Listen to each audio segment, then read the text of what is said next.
Lucas capítulo 15, eu gostaria de ler com vocês a partir do verso 11, e os que encontraram digam amém.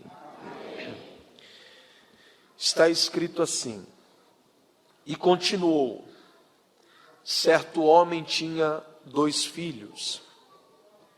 O mais moço deles disse ao pai: Pai, dá-me a parte dos bens que me cabe. E ele lhes repartiu os haveres. Passados não muitos dias, o filho mais moço, ajuntando tudo o que era seu, partiu para uma terra distante, e lá dissipou todos os seus bens, vivendo dissolutamente. Depois de ter consumido tudo, sobreveio àquele lugar uma grande fome, e ele começou a passar necessidade. Então ele se foi e se agregou a um dos cidadãos daquela terra, e este o mandou para os seus campos a guardar porcos. Ali desejava ele fartar-se das alfarrobas que os porcos comiam, mas ninguém lhe dava nada. Então, caindo em si, disse: quantos trabalhadores de meu pai têm pão com fartura, e eu aqui morro de fome.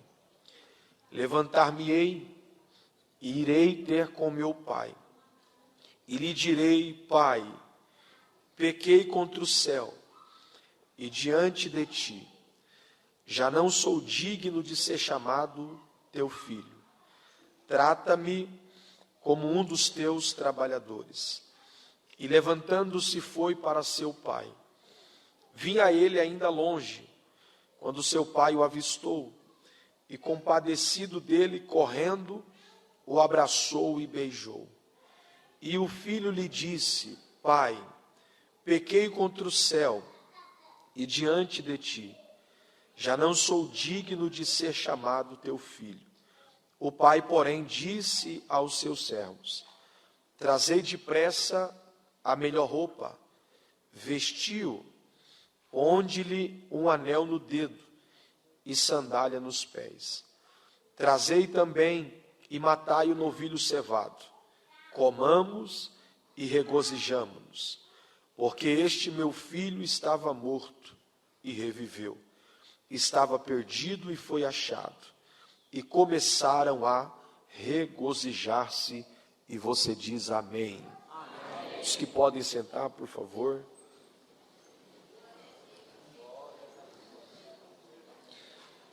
Querido, só a título de informação, Deus me deu a graça de escrever um livro que tem por título Querite, a Escola de Deus. Foi falado aqui já sobre o Querite. Esse livro nasceu no meio da pandemia, em um dos momentos mais complicados que nós estávamos enfrentando, que foi o período do lockdown, fica em casa, né? E a minha esposa estava pregando numa live, eu me lembro como se fosse hoje, e ela disse uma frase pregando na live, e eu senti que Deus estava falando comigo, porque ela pregando na live, ela disse: usa o que você tem em casa. Eu estava sentado no sofá ao lado, ouvindo ela pregar, e eu senti Deus falando comigo naquela palavra.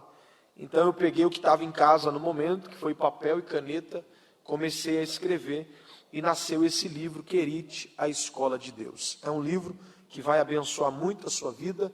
Eu costumo dizer que esse livro tem um público-alvo, e o público-alvo desse livro são pessoas que carregam uma chamada. Se você tem uma chamada para pregar, para cantar, para liderar, você precisa adquirir esse livro, porque nele você vai descobrir que todo chamado por Deus um dia vai enfrentar o Querite, que é a escola de Deus. Eu tenho alguns exemplares, se você se interessar, ao término do culto eu estarei lá atrás, e será um prazer poder receber você. Queridos, olhe para cá. Nós estamos diante de uma veracidade bíblica, situada no Evangelho de Jesus, segundo escreveu o doutor Lucas, e temos por base o capítulo de número 15, a partir do verso de número 11. É do saber de todos que o texto que nós acabamos de fazer menção trata-se, senão, de uma das parábolas mais conhecidas que Jesus Cristo contou ao longo do seu ministério. É bem verdade que o capítulo de número 15, ele tem sido motivo de alguns debates dentro de algumas classes teológicas, porque alguns acreditam que o capítulo 15 se trate de 3 parábolas. Outros, por sua vez, acreditam que trate-se de uma parábola dividida em pelo menos 3 partes. Eu, particularmente, fico com a segunda opção. Eu acredito que o capítulo 15 se trate de uma história dividida em 3 partes. Pastor, baseado no quê? Baseado no que Jesus disse. A Bíblia diz no capítulo 15, no verso 3, então Jesus lhe propôs esta parábola. Observe que o texto não está no plural. O texto não diz que Jesus lhe propôs estas parábolas. Mas o texto diz que Jesus lhe propôs esta parábola, singular. Então isto significa que era uma história dividida em pelo menos 3 partes. Na primeira parte dessa história, Jesus fala de um pastor que tinha 100 ovelhas, uma dessas ovelhas acaba se perdendo. O pastor então vai em busca daquela ovelha perdida e, encontrando-a, diz a Bíblia que ele a põe sobre os ombros, volta, chama os amigos, os vizinhos e promove uma festa em sinal de alegria por ter encontrado a ovelha que havia se perdido. Na segunda parte dessa história, Jesus fala de uma mulher que tinha 10 dracmas, e uma dessas dracmas acaba sendo perdida dentro de casa. A mulher então acende a candeia, varre a casa, e encontrando a dracma perdida, não obstante, ela faz a mesma coisa que o pastor de ovelhas, chama as amigas, as vizinhas, e também promove uma festa em sinal de alegria por ter encontrado a dracma que havia sido perdida. E aí o texto diz, no versículo de número 11, e continuou. Ora, se fosse 3 parábolas, Jesus teria que dar uma pausa e começar contando uma outra história. Mas o texto diz, e continuou, dando sequência à parábola que ele começou a contar. E Jesus, na terceira parte desta parábola, dessa história, Jesus não vai falar de um animal, como na primeira parte. Jesus também não vai falar de um objeto, como na segunda parte. Jesus agora vai falar de um pai e 2 filhos. E ele começa dizendo, certo homem tinha 2 filhos. E o mais moço deles, gente, ele vai ao pai, ele se aproxima do pai, e ele faz um pedido ao pai inusitado, porque ele olha para o pai e diz, pai, dá-me a parte dos bens que me pertencem. Por que esse pedido é inusitado, gente? Porque diferente da nossa cultura, que os filhos só têm direito à herança dos pais, após a morte dos pais, na cultura judaica não. Os filhos poderiam desfrutar da herança, da sua parte da herança, antes da morte do seu pai. A lei permitia isso. Só que isso teria que partir do pai e não do filho. Se você ler Gênesis capítulo 25, você vai ver que Abraão deu a Isaque a sua parte da herança antes de morrer. Só que isso não partiu de Isaque, partiu de Abraão. Então, o pai pode dar ao filho a sua parte da herança, contanto que essa iniciativa não venha a partir do filho, mas vem a partir do pai. Só que o texto aqui deixa claro que quem faz o pedido é o filho. É o filho que vai até o pai e diz, pai, dá-me a parte dos bens que me pertencem. E aí o texto diz assim, ó, e o pai lhes repartiu os haveres.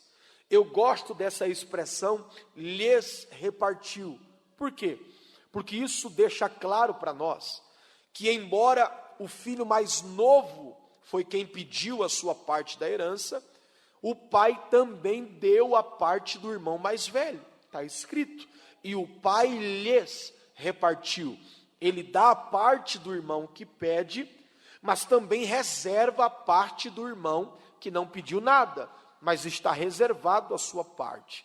E detalhe, a maior parte da herança aqui não é do irmão mais novo. Ora, segundo a lei de Moisés, o irmão mais novo teria direito a 1/3 da herança do seu pai, e o irmão mais velho teria direito a 2/3 da herança do pai. Então a maior parte, a parte principal da herança é do irmão mais velho. Mas embora ele tenha direito à menor parte da herança, o texto diz que ele quer. Ele está vislumbrado com o desejo de ter. Ele diz: pai, me dá. E o texto diz que o pai lhe deu. O filho pede, o pai dá. Até aí, ok, ele se antecipa, pede a sua herança, o pai dá a sua herança. Só que eu descobri um problema aqui dentro desse texto. Por quê? Porque o problema está no verso 13, quando Jesus diz que passados não muitos dias, o filho mais moço, ajuntando tudo o que era seu, a sua parte da herança, olha o que diz o texto: ele partiu para uma terra distante. Aqui começa a problemática da vida do filho pródigo. Por quê? Até o fato dele pedir, ok. O fato de o pai dar, ok. Só que o texto deixa claro que depois que ele recebe a sua parte da herança, depois que ele toma posse do que o pai lhe deu, o texto diz que ele ajunta tudo e partiu para uma terra distante. Então observe que ele recebe a herança dentro da casa do pai, mas quer desfrutar fora da casa do pai. Ele recebe a herança dentro da casa do pai, mas quer usufruir fora da casa do pai. E isso eu percebo que se torna uma maldição. O que era para ser uma bênção está se tornando uma maldição.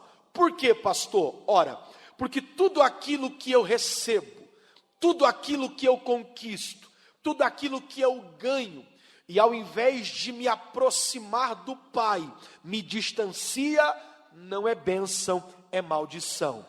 Porque o Pai não vai dar nada para ninguém, para você se distanciar da sua casa, para você se distanciar da sua presença.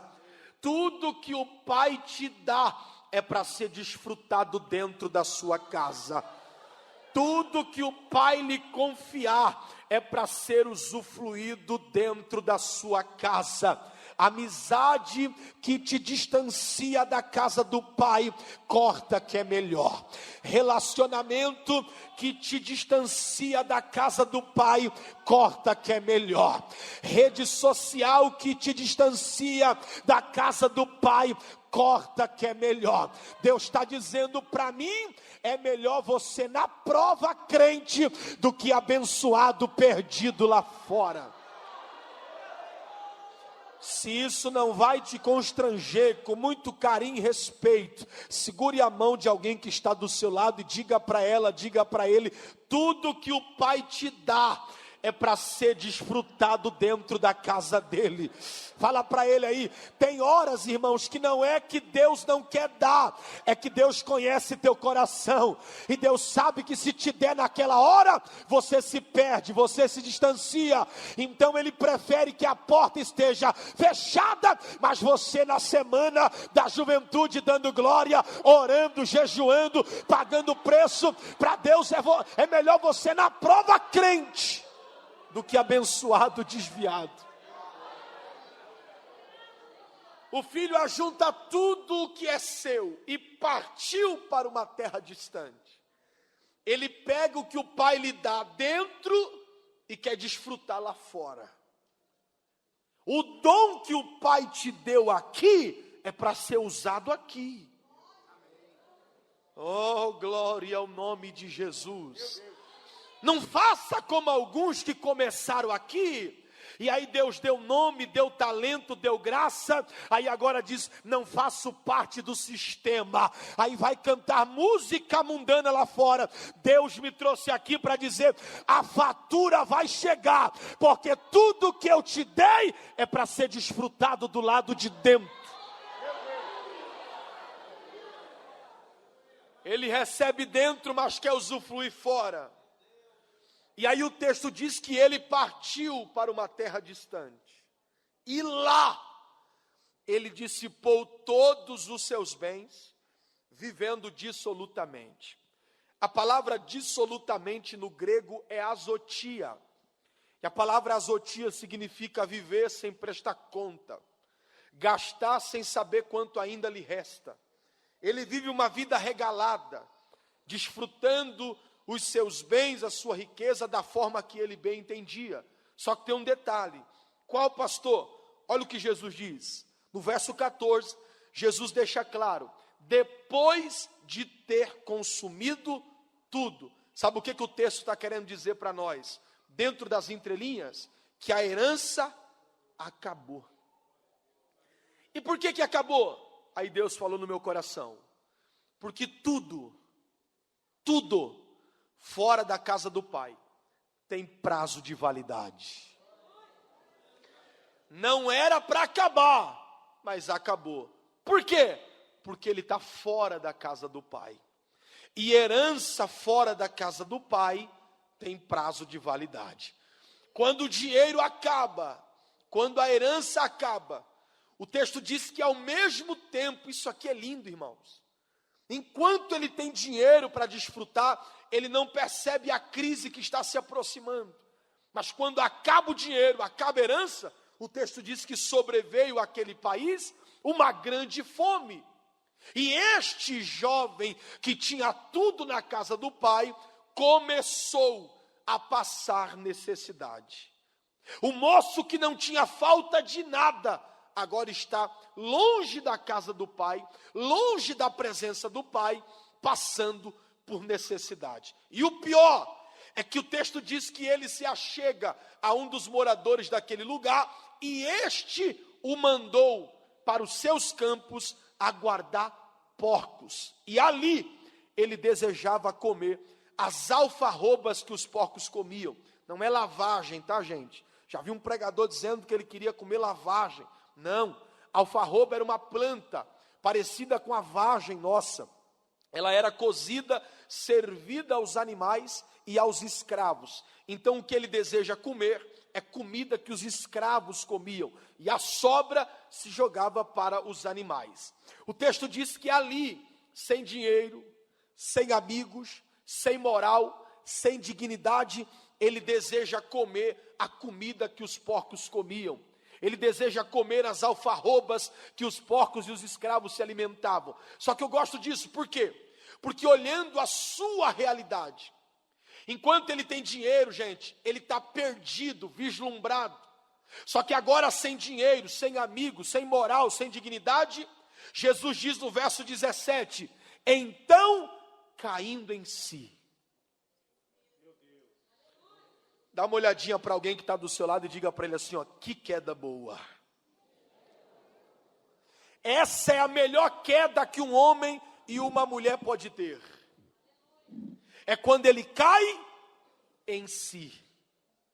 Por quê, pastor? Escute, a palavra caindo aqui no grego é erchomai. E essa palavra erchomai significa passar a ser. Opa! Enquanto ele tem dinheiro, lembra que ele disse, pai, me dá. Aí o pai dá, então ele tem, mas não é. Tem, mas está perdido. Só que agora sem dinheiro, o texto diz, e caindo em si. E a palavra caindo aqui é erchomai, que no grego significa passar a ser. Aquilo que o dinheiro não fez ele ser, aquilo que a regalia que ele possuía não fez ele ser, o estágio deplorável que ele estava fez ele se encontrar. Então ele se acha, ele se encontra e passa a ser aquilo que antes ele não era. Quando ele cai em si, ele vai fazer algumas observações. E é sobre elas que eu gostaria de pregar esta noite. A primeira observação que ele faz, olha o que ele diz, está escrito.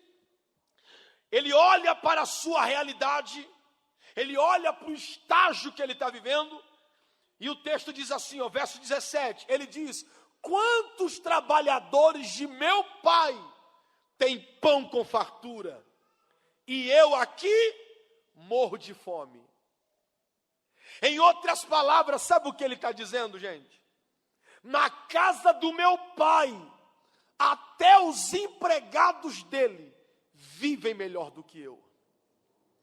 O que ele está dizendo é, na casa do meu pai, o servo mais fraco do meu pai, o mais simples, o mais desprovido, vive muito melhor do que eu aqui do lado de fora. Quando ele fala, os trabalhadores do meu pai têm pão com fartura, claro, ele está com fome. Ele está falando do pão que alimenta a sua carne, mas não só isso. Ele está falando de estilo de vida. Por quê?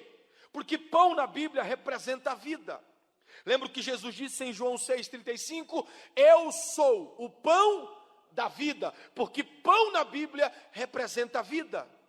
Então ele não está falando apenas do que mata a sua fome, mas ele está falando de estilo de vida, modo de viver. Vou melhorar. O que ele está dizendo é, eu descobri que em nenhum outro lugar existe vida a não ser na casa do Pai. Eu gostei do glória a Deus, então vou melhorar. O que ele está dizendo é, eu fui fazer o que a minha carne desejava, eu provei as paixões da carne, eu vivenciei a regalia que a carne queria, mas descobri, o quê? Não existe vida longe da casa do meu Pai.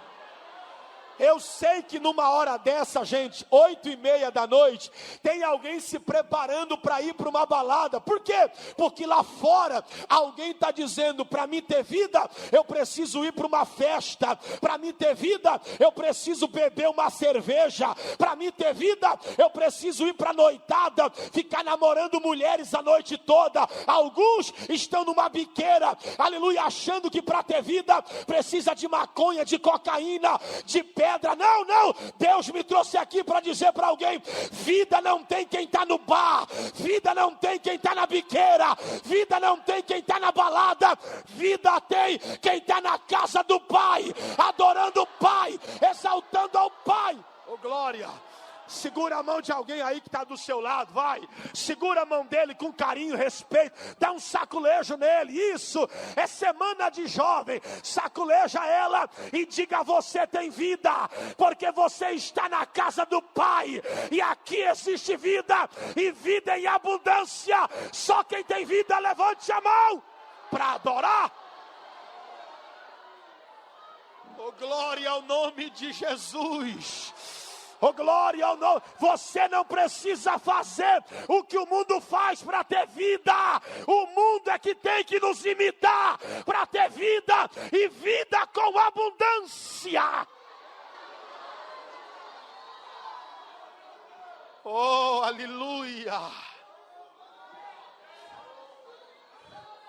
Fora da casa do Pai, pessoas existem.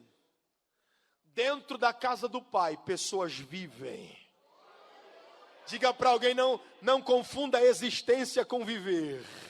Tem gente que só existe, mas em contrapartida tem uma geração de jovens que sabe o que é viver. Olha para alguém aí e diga, a presença do Pai é suficiente.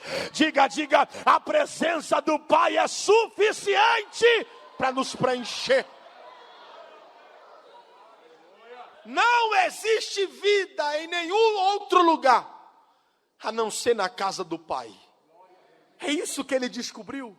Eu vaguei, eu andei, mas não tem vida fora da casa do Pai. A segunda coisa que a Bíblia faz questão de nos dizer, pega isso, se nós analisarmos a vida do filho pródigo, nós iremos perceber um detalhe muito importante. Qual, pastor? Ora, nós iremos perceber que o pecado, o desejo pelo ter, tirou tudo do filho pródigo. Quer ver? A vaidade, o desejo de ter, o pecado, tirou ele da casa do pai. Levou ele para longe da casa do pai, da presença do pai. O pecado tirou dele a herança, o dinheiro. O pecado tirou dele os amigos. Lembra? Quando ele tem fome, o texto diz que ninguém lhe dava nada. Porque lá fora é assim. Enquanto você tem para oferecer, teus amigos estão rodeados de você. Mas na hora que você não tem mais nada para proporcionar, o texto diz, e ninguém lhe dava nada. Porque lá você vale o que tem. Aqui não, aqui você vale o que você é. Então o pecado tirou ele da casa do pai. O pecado tirou ele da presença do pai. O pecado tirou os amigos. O pecado tirou dele a herança. O pecado tirou dele a moral e a dignidade. Por quê? Porque ele é um judeu. E lembra qual foi a função que ele foi fazer? Guardar porcos. E todos nós sabemos que judeu não pode ter contato com carne de porco. Então isso para ele era abominável. Mas era a única coisa que restava. Ele chegou no fundo do poço. Ele chegou no último estágio que o judeu poderia chegar. Guardar porcos. Então o pecado tirou tudo do filho pródigo. Só que eu descobri que teve uma coisa que o pecado não foi capaz de tirar dele. Gostei do aleluia. Existe uma coisa que o pecado não foi capaz de arrancar do filho pródigo. E o que foi, pastor? O amor do pai. Glória ao nome de Jesus. O pecado tirou ele da casa do pai, é verdade. O pecado tirou ele da presença do pai, é verdade. O pecado tirou a herança dele, é verdade. O pecado tirou os amigos, a moral e a dignidade. Mas o pecado não foi capaz de arrancar do filho pródigo o amor do pai. Ai, sabe que a gente se encaixa nisso aqui? Por quê? Porque a Bíblia diz, todos pecaram e destituídos estão da glória de Deus. Só que tem uma coisa que o pecado não foi capaz de tirar do homem. O que foi? João 3,16. Porque Deus amou. Porque Deus amou. Porque Deus amou. O pecado pode tirar tudo de nós, mas não pode tirar o amor do Pai. O amor do Pai. Olha para alguém, compartilha isso com alguém, diga para ela, diga para ele, o pecado não foi capaz de arrancar o amor do Pai de nós. Diga, estávamos perdidos como filho pródigo, jogado na sarjeta, no lamaçal de pecado, mas Ele ainda assim nos amou, nos escolheu e se entregou por nós. Ora camachandarabaia. Sabe que é por isso que o diabo nos odeia, jovens? O diabo nos odeia por causa disso. Pastor, melhora para mim, vou melhorar. À luz da Bíblia, existe pelo menos 5 paternidades de Deus. Quantas paternidades? Pelo menos 5. A primeira paternidade de Deus, a Bíblia, Jesus. Jesus é filho de Deus por geração. A segunda paternidade de Deus, a Bíblia, os anjos. Os anjos são filhos de Deus por criação. A terceira paternidade de Deus, a Bíblia, Adão. Adão é filho de Deus por formação. A quarta paternidade de Deus na Bíblia, Israel. Israel é filho de Deus por eleição. E a quinta paternidade de Deus, a Bíblia, a igreja. A igreja é filho de Deus por adoção. Calma, segura. Então Satanás, o diabo, ele se enquadrava na galeria dos filhos por criação. Porque ele é um anjo, caído, mas é anjo. E por ser um anjo, ele foi criado por Deus. Então ele se enquadra na galeria dos filhos por criação. Só que tem um detalhe. Qual? Por causa do seu pecado, ele perdeu o amor do Pai e a sua filiação. Catuca alguém aí e diga, o diabo não pode chamar Deus de Pai. Por causa do pecado ele perdeu o amor do Pai e a filiação. E aí toda vez que nós pecamos, o diabo pega o nosso pecado, pastores, vai diante de Deus, perdoa a minha simplicidade. Imagina o diabo jogando o meu pecado na mesa, dizendo, está aí o pecado do Cláudio. Está aí o pecado do Tiago, do João, do Pedro, da Maria. Está aí o pecado deles. Lembra quando eu pequei, Jeová? Eu perdi o teu amor e a tua filiação. Pronto, não sou mais teu filho, não posso chamar de pai. E se eles pecaram, eles também precisam perder o teu amor e a filiação. Assim como eu perdi. Catuca alguém e diga, e é verdade. Porque pela lei quem peca tinha que morrer. Só que quando o Supremo Juiz vai pegar o martelo para me condenar,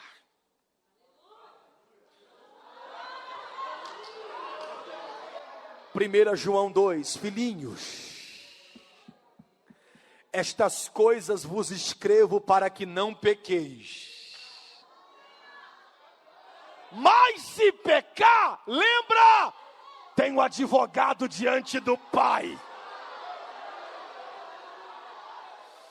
Quando o Supremo Juiz, pastor Franklin, vai pegar o martelo para me condenar, o nosso advogado chamado Jesus se apresenta e diz, Pai, lembra dos cravos nas mãos, lembra da coroa de espinhos, lembra da lança que me transpassaram, foi para esse momento que eu derramei o meu sangue.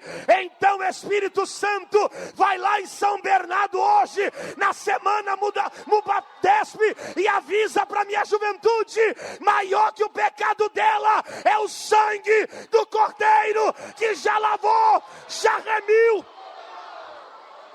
Me ajuda a pregar, segura a mão de alguém aí. Glória, eu estou sentindo uma graça aqui, gente. Segura a mão de alguém aí. Se você tiver comunhão com ela, olha na batata do olho dela, lá na bolinha preta, e diga para ela, toda vez que o diabo quiser jogar o teu pecado na tua cara, joga na cara dele o sangue do Cordeiro, e diga, Satanás, maior que o meu pecado é o sangue, é o sangue, é o sangue, é o sangue, é o sangue do Cordeiro. Alguém pode adorar, alguém pode adorar, alguém pode adorar. Deixa eu ver quem veio para adorar.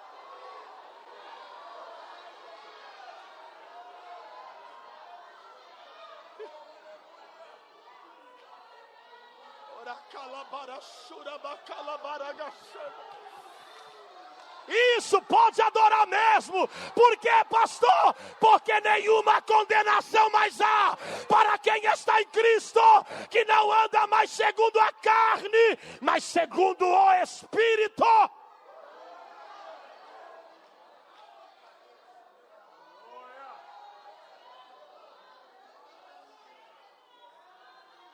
Fala para alguém, ele já te perdoou. A raiva do diabo é que ele pecou e não teve ninguém que advogasse a sua causa. Mas essa igreja tem um advogado justo e fiel.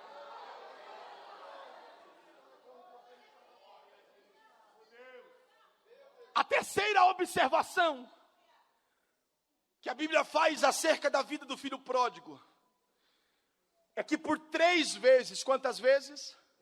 Por 3 vezes, o filho pródigo faz menção do pai, e nenhuma vez ele faz menção da casa do pai.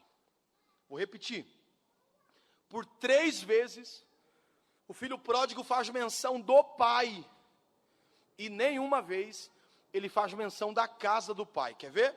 Primeira vez, capítulo 15, versículo 17, o texto diz, então caindo em si, disse, quantos trabalhadores de meu, tem pão com fartura e eu aqui morro de fome. Falou do pai, mas não falou da casa. Segunda vez, capítulo 15, versículo 18, ele diz assim, levantar-me-ei, e irei ter com meu, percebeu? Falou do pai, mas não falou da casa. Terceira vez, versículo 20, está escrito assim, e levantando-se, foi para seu pai. Falou do pai, mas não falou da casa. Eu peguei todas as traduções bíblicas que eu tenho, irmãos, e todas falam a mesma coisa: irei ter com meu pai. Nenhuma tradução diz: levantar-me-ei e voltarei para a casa do meu pai. E levantando-se, foi para a casa do pai. Não! Todas as traduções falam que o desejo dele é ir ao pai e não à casa do pai. Por quê, pastor? Porque para o filho pródigo, melhor do que ter a casa do pai é ter o pai da casa.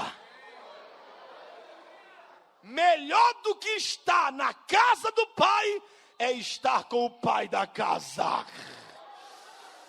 O problema é que tem gente que se relaciona muito com a casa do pai e esquece de se relacionar com o pai da casa.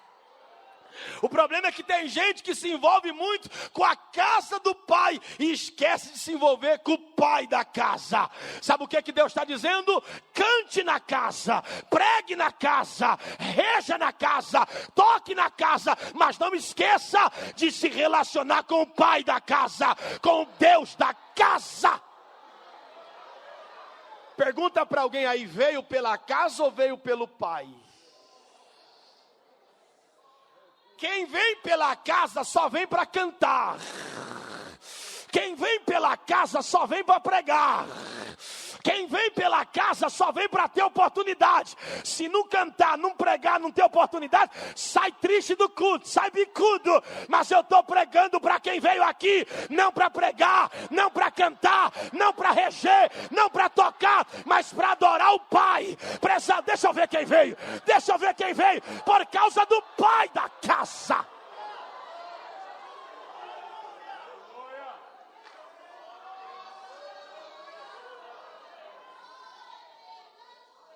E digo mais: nem todo mundo que tem a casa do pai tem o pai da casa. Pastor, como assim? Vamos para a Bíblia? Jesus falou sobre isso. Mateus 7:22, lembra? Ele disse assim, ó: e muitos, não é poucos, tá? E muitos naquele dia chegarão e dirão: Senhor, em teu nome profetizamos. Estava na casa do pai. Em teu nome expulsamos os demônios. Estava na casa do pai. Em teu nome operamos maravilhas. Estava na casa do pai. Mas o que o pai vai responder? Apartai-vos de mim, porque eu não vos conheço. Sabe o que é que o texto está querendo ensinar para a gente, jovens? Que é possível pregar na casa do pai e não ter o pai da casa.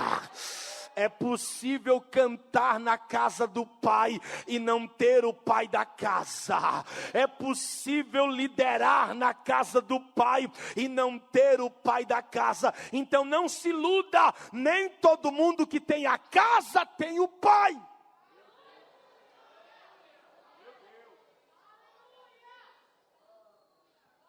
Alguns têm a casa. Olha para alguém e diga: outros têm o pai. Você pode até estar na casa do pai e não ter o pai da casa. Mas em contrapartida, quem tem o pai,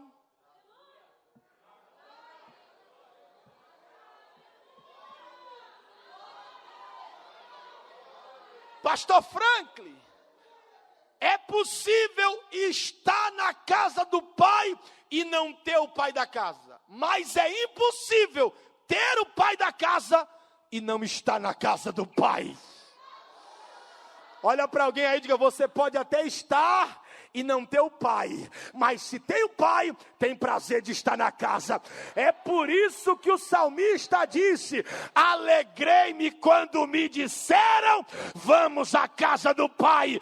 Porque quem tem o pai, tem prazer de estar na casa.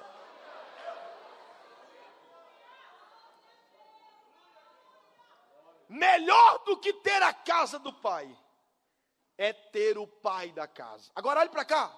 Eu fiquei pensando sobre algo aqui, irmãos, e isso mexeu comigo. Por quê? Porque o meu filho amanhã completa 3 meses de vida. E eu, com sentimento de pai, me coloquei na situação desse pai.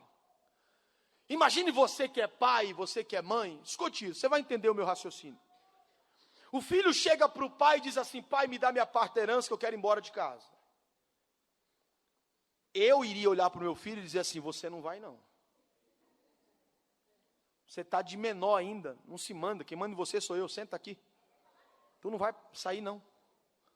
Alguns iriam dizer assim: senta aqui, filho, deixa eu te mostrar como é a vida lá fora.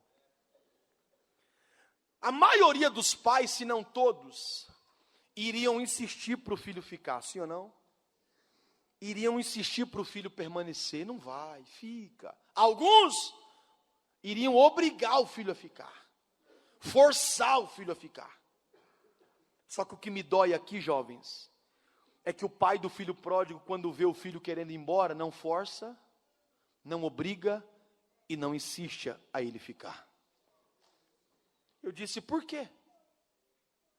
Aí sabe o que Deus falou para mim?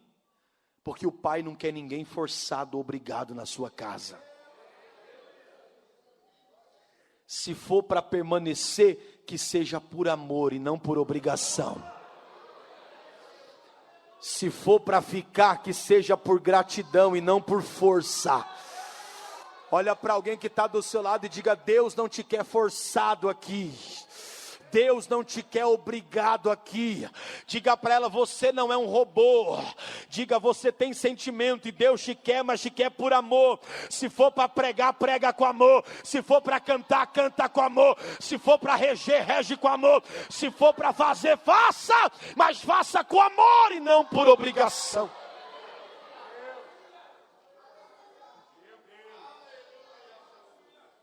Ele decide voltar. Na situação que ele está, vivendo sem dinheiro, sem amigos, sem dignidade, sem moral, ele decide retornar para a casa do pai, ou para o pai da casa, melhor dizendo. E é claro que o caminho de volta sempre é mais complicado. Porque no caminho de volta ele não sabe como será a recepção. E ele decide preparar um discurso. Quando ele chegar diante do pai, ele vai dizer: pai, pequei contra o céu diante de ti, já não sou digno de ser chamado teu filho, trata-me como um dos teus trabalhadores. E a Bíblia diz que ele volta. Quando ele está voltando, irmãos, olha que lindo, isso aqui é lindo demais. Quando ele está retornando para o pai da casa, Jesus diz, no versículo 20, que o pai o avistou de longe. E aí quando o pai o avista de longe, o texto diz que o pai, compadecido dele, correu.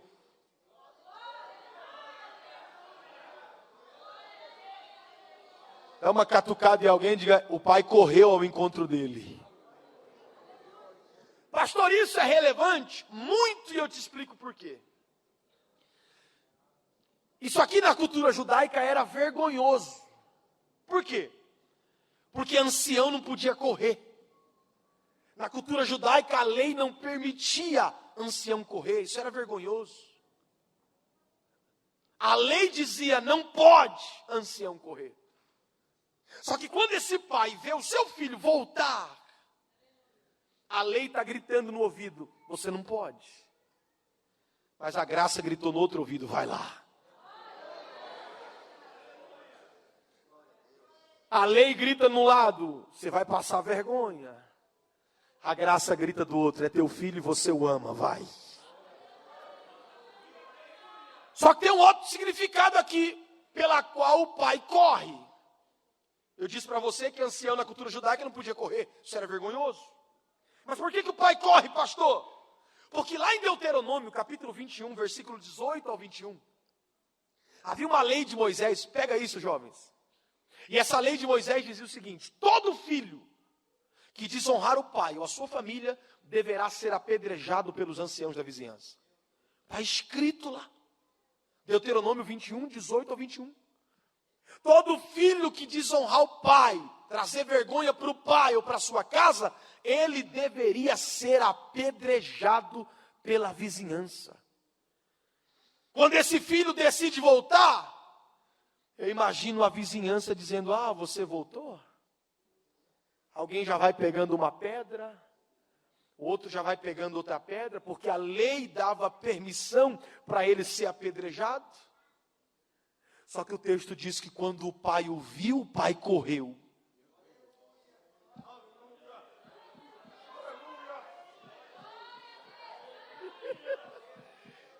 Era o pai dizendo: antes que alguém lhe fira, eu te abraço primeiro. O pai corre e o abraça.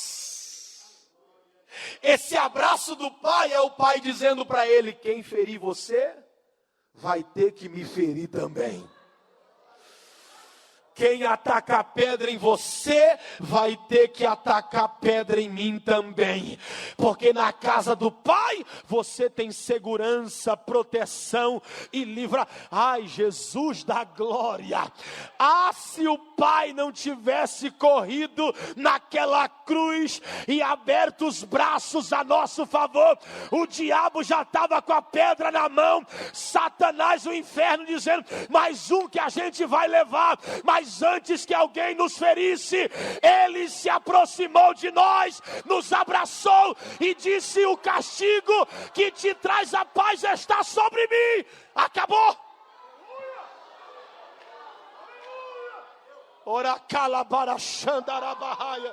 Alguém pode levantar a mão e adorá-lo, porque ele te abraçou. Erebassura calamaia. Eu disse para você que o capítulo 15 se trata de uma história dividida em 3 partes. Só que tem um detalhe aqui. Na primeira parte dessa história, Jesus fala de uma ovelha perdida, sim ou não? Quando a ovelha está perdida, o que o pastor faz? Vai atrás, vai em busca, vai procurar. Achando, volta, chama os amigos, vizinhos, faz festa. Na segunda parte dessa história, Jesus fala de uma dracma que foi perdida dentro de casa. Quando a dracma foi perdida, o que a mulher fez? Foi procurar, foi atrás, acendeu a candeia, varreu, procurou. Só que quando o filho se perde, o pai não procura. Eu disse: Deus, espera aí. O pastor foi atrás da ovelha perdida. A mulher foi atrás da dracma perdida. Por que o pai não foi atrás do filho perdido? Aí Deus falou para mim: porque o pai conhece o filho que tem. O pai sabia, ele foi, mas eu conheço. Já já ele volta. O pai sabia tanto disso, Teremaia, que quando ele chega para o pai dizendo: pai, eu pequei contra ti perante o céu, já não sou digno de ser chamado teu filho. Antes que ele termine o discurso, o pai diz para o servo: traga a melhor roupa. Peraí. O filho não havia pedido tudo que era dele? Por que o pai deu tudo menos 3 elementos? A roupa nova, sandália e o anel. Porque o pai sabia que ele um dia voltaria. O pai deu tudo, mas guardou 3 elementos. E a roupa nova, a sandália e o anel, fala de vestes de festa. Então o pai sabia que na hora que ele voltasse, a festa já estaria pronta.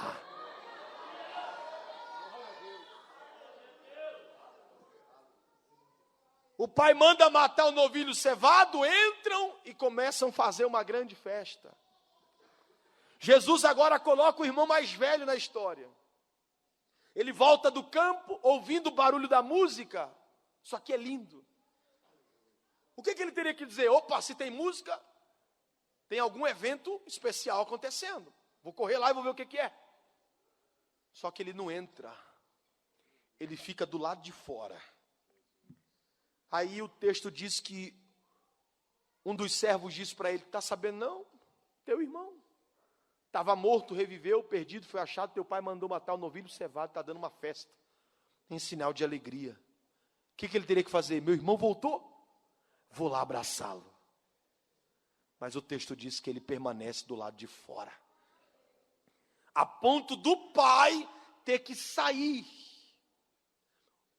O filho mais velho não percebeu. Da mesma forma que o pai saiu para receber o irmão mais novo, ele também saiu para receber o irmão mais velho. Porque o pai não tem diferença de amor. Diga para alguém aí, ó, Deus não tem filhos favoritos. Não, esse aí é o xodozinho de Deus, não tem. O que Deus tem são filhos mais esforçados, não favoritos. O pai sai para conciliá-lo. A palavra conciliá-lo aqui significa fazer as pazes. Aí ele olha para o pai, e isso me dói.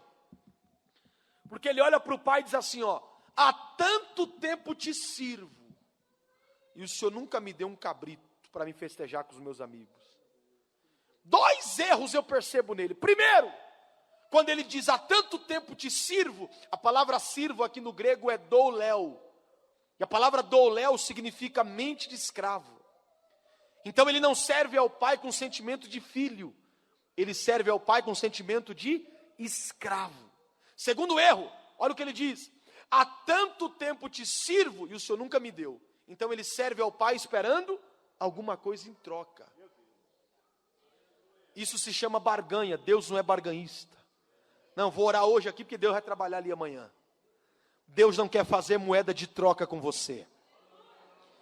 Deus quer que você o adore não pelo que Ele pode te dar, mas pelo que Ele é. Aí olha a indagação dele: há tanto tempo te sirvo, o senhor nunca me deu um cabrito. Ele está pedindo o quê para o pai? Cabrito. Ele tem uma herança inteira, mas está questionando por causa do cabrito. Aí o pai vai olhar para ele e vai dizer assim, ó: tu estás comigo, tudo que eu tenho é seu. A expressão no português diz isso, mas no grego não é assim que diz. A expressão no grego não é o filho que está com o pai. No grego é o pai que está com o filho. No grego o pai olha para ele e diz assim, ó: eu estou contigo. Pegou não, né? Vou melhorar. Qual é a indagação do irmão mais velho? Eu te sirvo, o senhor não me deu um cabrito. Ele está lutando pelo quê? Diga comigo, ele está brigando pelo cabrito. Aí o pai diz: eu estou contigo.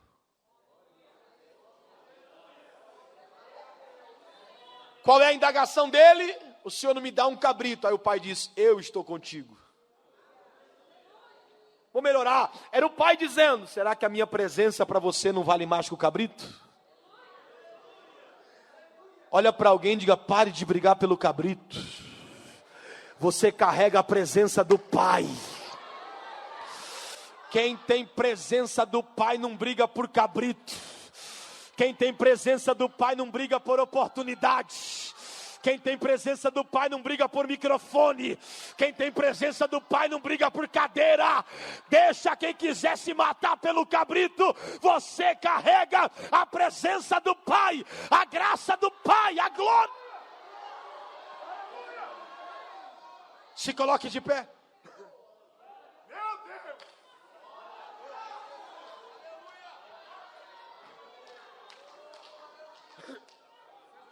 Olha para alguém aí e diga para ele assim, ó: se você se contenta com o cabrito, o problema é seu. Eu quero é a presença do pai. Ora calabara choremaia. Se você consegue, levante as 2 mãos para cima agora. Oh glória, Deus não tem cabrito para você hoje aqui. Deus tem presença do pai. Deus tem glória do pai. Deus tem graça do pai. Ah, se alguém estiver ligado comigo aqui, já pode abrir a boca e encher esse ambiente de... Ó, tem alguém adorando ali. Tem alguém adorando ali, ó. Tem alguém que quer presença ali, tem alguém que quer presença aqui. Só quem quer presença do Pai, abre a boca. Minaia Komanassaraia. Jesus da glória. Levante a mão só quem não é batizado com o Espírito Santo. Vou reformular minha pergunta, tá? Levante a mão, escute. Quem não é batizado, mas gostaria de ser. Por quê, pastor? Porque tem gente que não é e para ele isso não faz falta. Agora, se você não é, mas deseja ser, levante a mão bem alta assim para mim te conhecer. Isso. Eu gostei da irmã lá atrás, levantou logo as duas. Posso orar por você? Sai do seu lugar e corre aqui na frente, rapidinho, vai. Isso, eu gostei do glória a Deus aí. Eu estou na Assembleia de Deus, irmão. Calamaia. Eu não sei se a juventude ainda crê que Jesus batiza. Eu creio. Só quem não é, vem. Déria calamaia. Há uma graça aqui, há uma presença aqui. Calamachanda. Rebaramansaraia. Mais alguém? Pastor, eu não sou, mas eu quero ser. Corre para cá agora. Vem.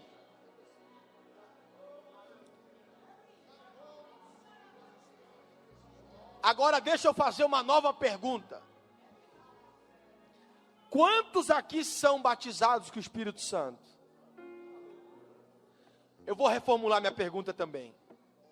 Quantos aqui são batizados, mas já falaram em mistério com Deus hoje? Porque tem gente, pastor, que é batizado, mas a última vez que ele falou em mistério foi em 1911.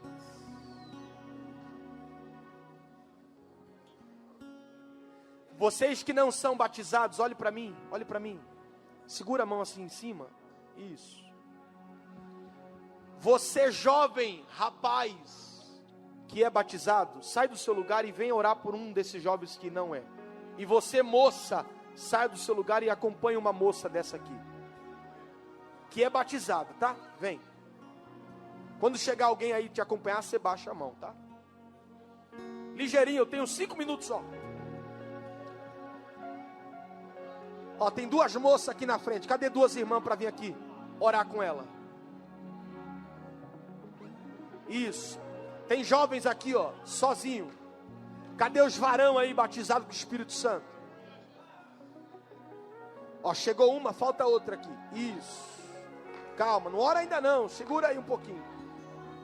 Mais alguém só? Tem 2 rapazes aqui, ó. Ó, tem um jovem sozinho ali com a mão levantada. Cadê alguém para ir lá acompanhar ele? Um varão cheio aí. Isso, vem. Mais alguém só aí? Ó, tem uma irmã só ali, ó. Cadê uma irmã cheia de Deus para orar com ela ali? Emanacalamacheia.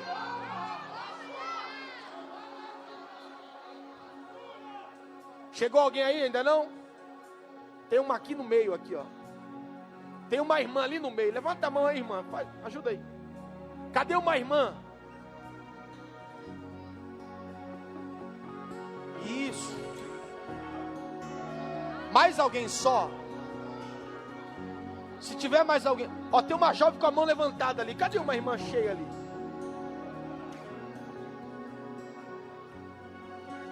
Chegou aí? Mas tem uma outra no meio aí, irmã. É, tem uma outra no meio ali. Cadê uma outra irmã? Chegou? Mais alguém só? Todos acompanham. Tem outra irmã ali, ó. Sozinha. Cadê a irmã? Cadê mais uma mulher de Deus aqui? Tá na frente da irmã de rosa aqui, ó. Isso. Isso. Pode vir, irmã. Quanto mais gente, melhor.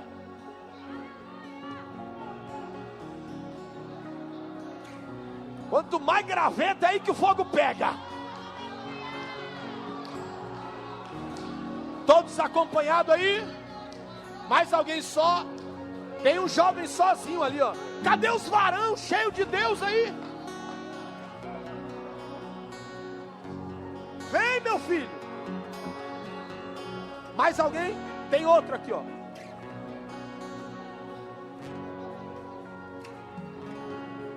Isso.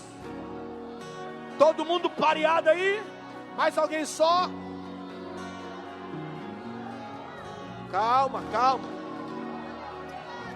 Vocês que não são batizados, olhe para mim, vocês que não são batizados. Não existe segredo para falar em línguas. Olhe para mim. Um dia me perguntaram assim: pastor, qual é o segredo para ser batizado? Não tem segredo. Jesus disse assim, ó: em meu nome falarão novas línguas. Tem segredo nisso?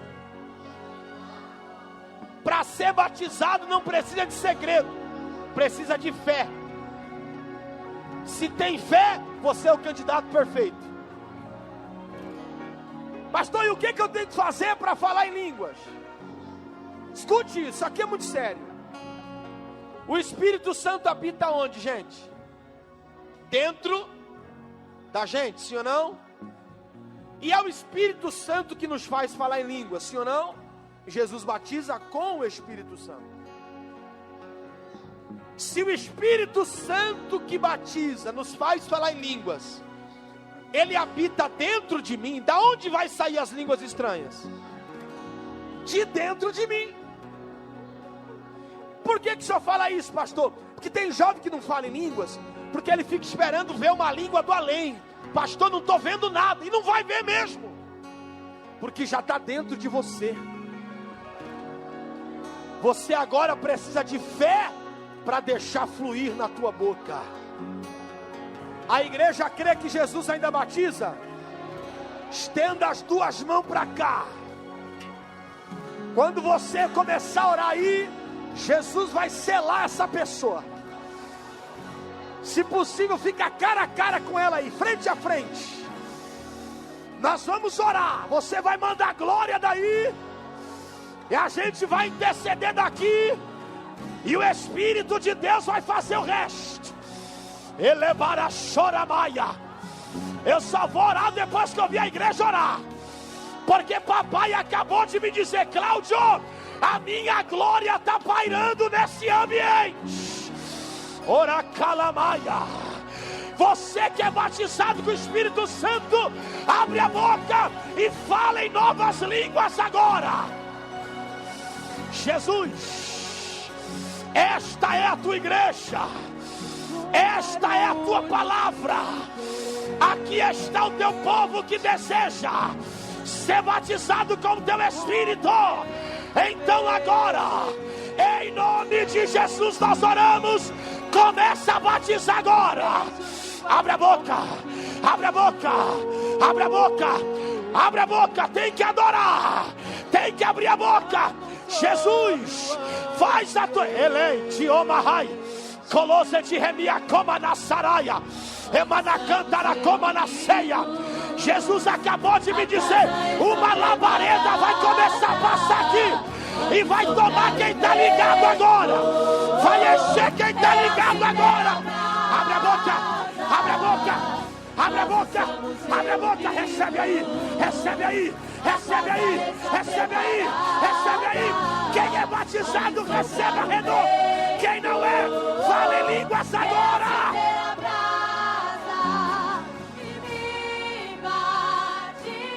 Enche essa casa de glória.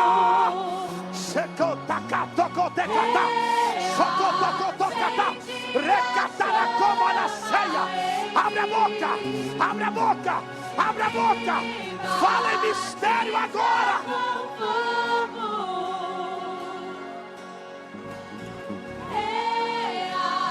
Acende a chama em mim. E camaçou cata, e me coma na ceia, e cataracoma na ceia. Olha Jesus tomando espaço aí. Olha Jesus tomando espaço aí. Abre a boca e recebe, abre a boca e recebe. Seja cheio, seja cheia, seja cheio. Quem está vazio, seja cheio. Quem está cheio, transporte agora. Agora, agora, agora, agora. Pastor Cláudio vai escandalizar. O poder de Deus escandaliza. O que escandaliza é adultério. O que escandaliza é pecado. O que escandaliza é falar mal dos outros. Poder de Deus não. Pega, pega, pega. A casa está preparada. Pode soprar o vento.